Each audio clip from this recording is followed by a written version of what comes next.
জরিনার মা তাড়াতাড়ি বাইরে আসো, জামাই এসেছে।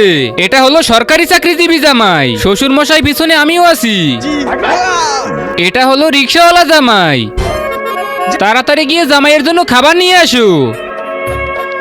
আয় হায়, গরম গরম মিষ্টি। ওহো, মনে হচ্ছে আমার জন্য স্পেশাল কিছু আনবে।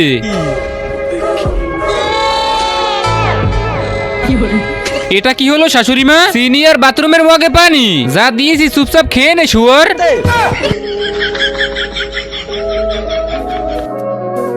শ্বশুর মশাই অনেক ক্লান্ত হয়ে গেছি, ঘুমাতে হবে। জামাই তোমার জন্য আগেই বিছানা করে রাখছি।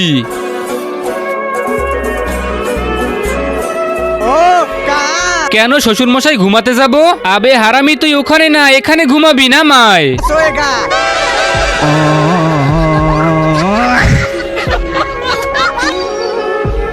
আরে বাপরে বাপ, অনেক জোর হাঁকা পেয়ে গেছে। दरवाजा बंद है। শাশুড়ি মা আমার অনেক জোরে হাঁকা পেয়েছে। अभी तेरा ससुर भाग रहा है। আরে ওনাকে একটু বাইরে বের হতে বলেন। नहीं, उनको आराम से आगने दो। শাশুড়ি মা আমার হাঁকা পেয়েছে। জরিনার বাবা, জামাইয়ের হাঁকা পেয়েছে, তুমি তাড়াতাড়ি বের হও। ये दमाजी आइए। কিন্তু শাশুড়ি মা হাঁকা তো আমার পেয়েছিল। এই নে সেই মগ, এখন জঙ্গলে চলে যা কুত্তা। आज सारा लव मैरिज करके पहुंच गया। আবে শালা হাগার জন্য জঙ্গলে পাঠিয়ে দিল। मैं तारी हूँ भाई।